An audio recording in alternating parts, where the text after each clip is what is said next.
നമ്മുടെ ടെറസ് ഗാർഡൻസിൽ ഉള്ളതാണ്. ടെറസിലാണ് ഇത് ചെയ്തിരിക്കുന്നത്. പോളിയോസ് ഉണ്ട്. അപ്പോൾ ഈ പോളിയോസിനകത്ത് ചെയ്യുമ്പോൾ ഒരു പ്രശ്നം എന്ന് പറഞ്ഞു കഴിഞ്ഞാൽ എല്ലാ ഇനം ഡ്രാഗൺ ഫ്രൂട്ടുകളും നമ്മൾ പോളിനേഷൻ ചെയ്ത് കൊടുക്കണം. ഇതിനകത്ത് പോളിനേഷൻ ഏജൻ്റായിട്ടുള്ള തേനീച്ചയോ മറ്റു കാര്യങ്ങളോ ഒന്നുമില്ല. അതുകൊണ്ട് എല്ലാം ക്രോസ് പോളിനേഷൻ ആയിരുന്നാലും സെൽഫ് പോളിനേഷൻ ആയിരുന്നാലും എല്ലാം നമ്മളിത് പോളിനേഷൻ ചെയ്ത് കൊടുത്തെങ്കിൽ മാത്രമേ കായ ഉണ്ടാവുകയുള്ളൂ. കഴിഞ്ഞ പ്രാവശ്യം നമ്മൾ ഇതിൻ്റെ ഫ്ലവർ കാണിച്ചിരുന്നു. ആ ഫ്ലവറിന് ശേഷം എല്ലാം കായായിട്ടുണ്ട്. കായപ്പോൾ എല്ലാം ഏകദേശം എല്ലാം പഴുത്ത ഭാഗമായിരിക്കുകയാണ്. അപ്പോൾ ഒരു 1-2 ദിവസങ്ങൾക്ക് ഇതൊരു വിളവെടുക്കാൻ കഴിയും. അപ്പോൾ ഇതിൻ്റെ തന്നെ ഒരു 42 വെറൈറ്റിയാണ് നമുക്കിവിടെ ഉള്ളത്. നോർമൽ നമുക്ക് ചിലപ്പോൾ പുറത്തുനിന്ന് വാങ്ങി കഴിക്കുന്നതൊക്കെ ഒരു ദിവസം കഴിച്ച് കഴിഞ്ഞാൽ തന്നെ ഇതിൻ്റെ ഒരു ടേസ്റ്റ് നമുക്ക് ഇഷ്ടപ്പെടാതിരിക്കുകയും അതോടുകൂടി ഇതിൻ്റെ ഒരു വില തന്നെ പോവുകയും ചെയ്യും. അപ്പോൾ നമ്മളിത് പുതിയ ഇനങ്ങൾ അതിമധുരമുള്ള ഇനങ്ങളാണ്. അപ്പോൾ ഇതൊക്കെ ഒരു പ്രാവശ്യം കഴിച്ച് കഴിഞ്ഞാൽ എപ്പോഴും നമ്മുടെ മനസ്സിൽ അതിൻ്റെ ടേസ്റ്റ് തങ്ങി നിൽക്കും.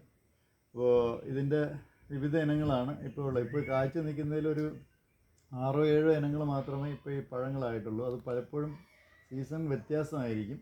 ഇപ്പോൾ നിലവിൽ അടുത്തത് ഫ്ലവർ വരുന്നുണ്ട്.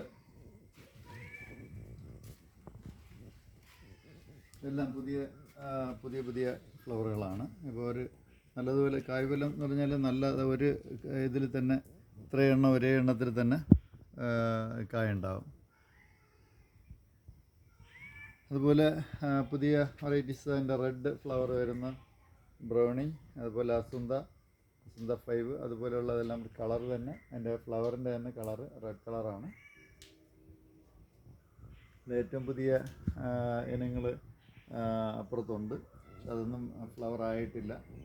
ഇതാണ് ഇതിൻ്റെ ഒരു വിശേഷങ്ങൾ പറയാം. ഇതിൻ്റെ കട്ടിങ്സൊക്കെ നേരത്തെയല്ല ഇപ്പോഴും നല്ല വിലയുള്ള ഇനങ്ങളുണ്ട്. ആ ഒരു കട്ടിങ്സിന് 6000 രൂപ അതിന് മുകളിലൊക്കെ വിലയുള്ള പല ഇനങ്ങളും ഉണ്ട്. അപ്പോൾ നമ്മളിവിടെ ചെറിയ വിലയ്ക്ക് അത് കുറച്ച് വലുതായി കഴിഞ്ഞാൽ നമുക്ക് ചെറിയ വിലയ്ക്ക് കൊടുക്കും. 50 രൂപ മുതൽ കട്ടിങ്സ് നമ്മൾ കൊടുക്കുന്നുണ്ട്. പിന്നെ കുറച്ചുകൂടെ കൂടി ഇപ്പോൾ വന്ന പുതിയ ഇനങ്ങൾക്കൊക്കെ വില കൂടുതലുണ്ടാവും. നമ്മുടെ നഴ്സറി വരുന്നത് വേളാവൂർ, അതായത് തിരുവനന്തപുരം ജില്ലയുടെ വെഞ്ഞാറമൂടിനും പോത്തൻകോടിനും ഇടയ്ക്കുള്ള വേളാവൂർ എന്ന സ്ഥലത്താണ് നഴ്സറി ഗാർഡൻ വരുന്നത്. നഴ്സറിയുടെ ഔട്ട്ലെറ്റാണ്. മദർ പ്ലാന്റ് നഴ്സറി വരുന്നത് Happy Land amusement park Vembayam, അതിനടുത്തായിട്ടാണ് മദർ പ്ലാന്റ് നഴ്സറി വരുന്നത്. ഇപ്പോൾ നമ്മളുള്ളത് മദർ പ്ലാന്റ് നഴ്സറിയിലാണ് നമ്മളുള്ളത്.